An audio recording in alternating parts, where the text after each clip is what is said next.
따라서 무화과 나무의 비유. 예수님께서 무화과 나무를 이렇게 비유로 해서 마지막 때 말세에 관한 말씀을 이렇게 주신 내용입니다. 이 내용도 뭐 그냥 어제의 말씀과 같이 편안하게 읽으면 뭐 별 문제가 없고 어렵지도 않은 말씀인데, 어렵게 해석하고 또 뭐 신기하게 해석하고 별 내용이 많습니다.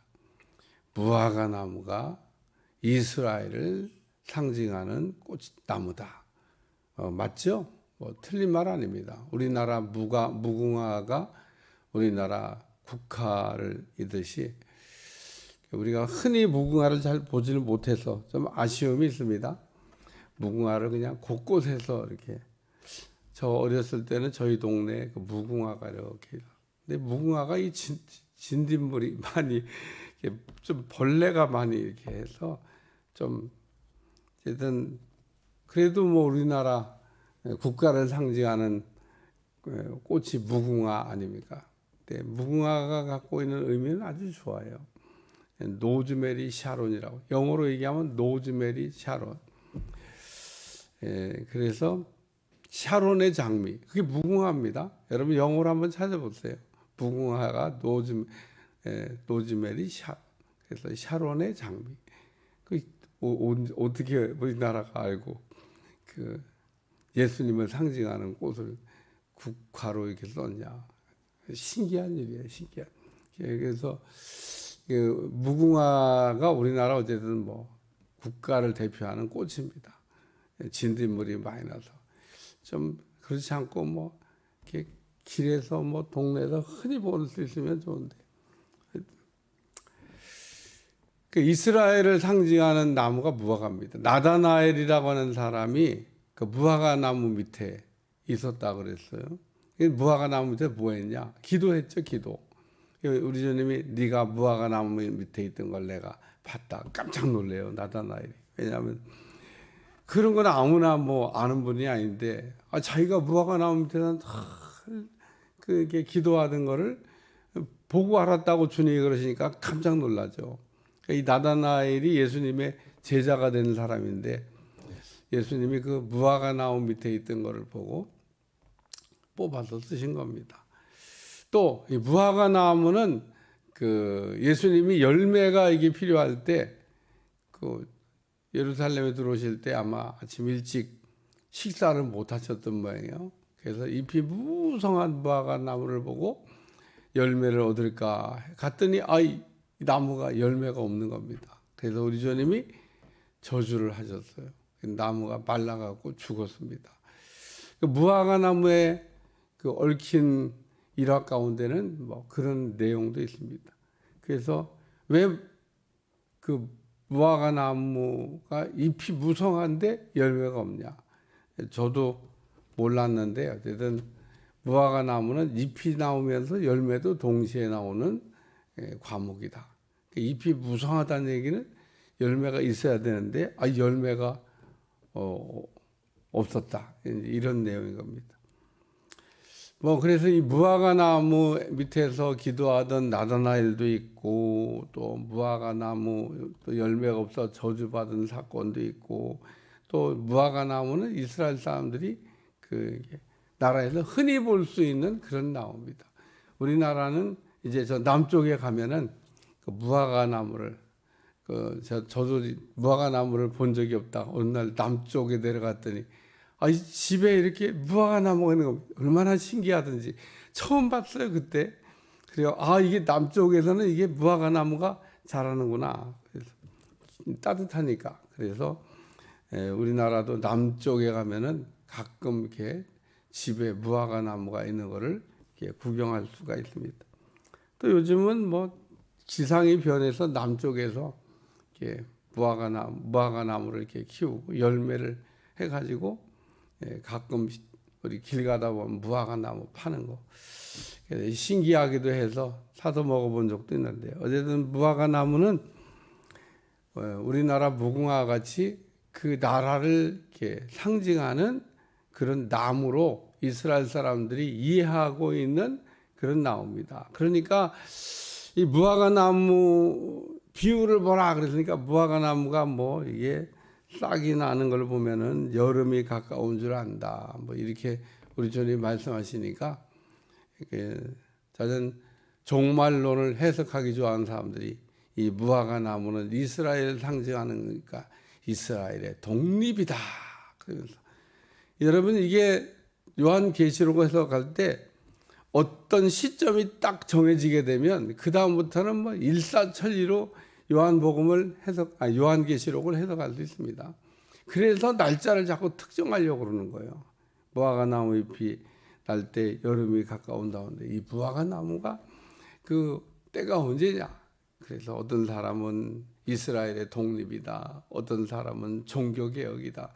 그냥 자기 마음대로 아무거나 갖다 붙이면 돼요. 뭐 그리고 그럴듯한 얘기하면 좋은데 그래야 될 이유가 없는 내용을 그렇게 이제 해석을 하는 겁니다. 그러면 또 사람들이 그런 얘기 해석하면요 훅 갑니다. 뭐 그런 거 좋아하고. 하여튼 저는 오늘 이 본문을 읽으면서 예수님이 분별에 관한 말씀을 얘기하시면서 천기는 분별할 줄 알면서 때를 분별하지 못하느냐라는 말씀과 뭐 일맥상통하는 내용이 아니냐 이런 생각을 합니다. 그냥 단순하게 말씀을 읽어야지 복잡하게 읽을 내용이 없습니다. 때에 관한 말씀을 우리 주님이 하신 것은 분명한데 오늘 여기 보면 무화과 나무의 변화를 보면서 우리가 여름을 아는 것처럼 이런 일이 일어나는 걸 보고 이게 환란에 대한 걸 얘기하는 겁니다. 앞에 보면 그 뭐 예루살렘이 성이 무너지고 또 뭐 수많은 순교자들이 나오고 여러 가지 이런 걸 보면 너희가 기억해야 될 거는 하나님 나라가 가까이 온 줄로 알라. 그래서 하나님 나라가 가까이 갔다 오는데 뭐 그러고도 2000년이 지금 지나가도록 뭐 주님은 오실 기미가 안 보이니까 이거는 도대체 어떻게 된 거냐. 하나님의 시간표와 우리의 시간이 좀 다른 거죠. 그래서 성경에 베드로는 말하기를 하루가 1000년 같고 1000년이 하루 같다. 우리는 막 1000년 그러면은 어마어마한 시간이지만 하나님 편에서 보면 시간이 없기 때문에 하루가 1000년 같고 1000년이야. 시간에 대한 개념도 우리가 어떤 때는 길게 느껴지고 어떤 때는 짧게 느껴지고 그렇습니다. 제가 시간이 길게 느껴지는 게 언제냐면 전자레인지에 그 햇반을 넣고 딱 한 뭐 1분 30초, 뭐 2분, 뭐 2분 30초 이렇게 누를 때가 있어요. 그리고 뚝 눌러놓고 이제 아직 돌아가니까 뭐 그게 뭐 쳐다보고 있어야 되는 일이 아니까 막 다른 일을 하면서 이렇게 쳐다보면 아직도 돌아가고 있어. 1분 30초가 생각보다 굉장히 길다. 여러분 짧은 시간이죠. 짧은 시간인데 다른 일을 막 하고 이렇게 쳐다보고 있어도 아직도 안 끝났어. 왜 이렇게 아직도 돌아가고 있냐? 깁니다. 시간이 우리가 생각할 때 그 어떤 시간이 어떤 때 길게 짧게 오늘 우리 주님이 오시는 거에 대한 것도 우리가 그 주님이 그 이런 일을 보면 하나님 나라가 가까이 온 줄 알라 이러면서 때에 대한 분별을 하고 우리가 깨어 있으라고 우리 주님이 하시는 말씀이지 제가 생각할 때는 뭐 그 이상도 그 이하도 아니라고 생각합니다. 두 번째 말씀은 다 이루어지리라는 말씀입니다. 우리 주님이 그 하신 말씀은 하나도 빠짐없이 남김없이 전부 다 이루어진다고 하는 얘기를 말씀하신 거죠. 그러니까 이 세대가 지나가기 전에 모든 일이 다 이루어지리라. 주님이 말씀하신 내용은 한 가지 한 가지 이렇게 이루어져 가고 있는 겁니다. 그러니까 오늘 우리가 이루어진 거는 이루어진 대로 믿고 이루어지지 않은 건 이루어지지 않은 대로 우리가 믿고 하나님의 말씀을 우리가 붙들고 우리가 해야 될 일은 역시 깨어 있는 거.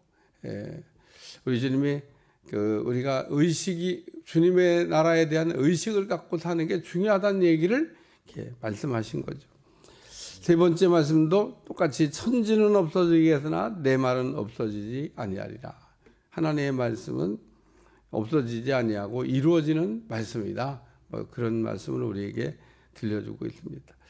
날마다 오늘 이런 말씀을 보면서 주님이 오실 때를 기다리던 열처녀같이, 그 중에서도 지혜로운 다섯 처녀같이 우리가 참 주님을 맞이할 준비를 하고 기다리다가 주님이 오신다 그러면 맞이할 수 있는 여러분들이 되시기를 주여 축원합니다.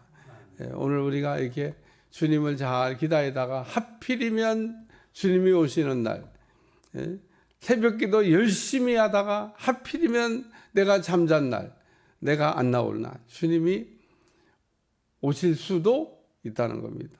얼마나 억울할까?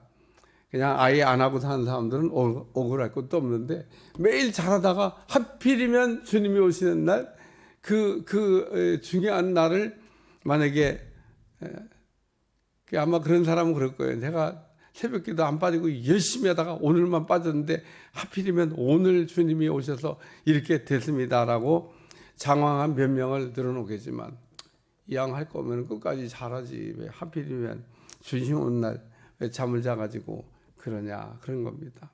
오늘 우리가 이 무화과 나무에 관한 비유는 이런 일이 일어나는 걸 보거든 하나님 나라가 가까이 온 줄로 알라.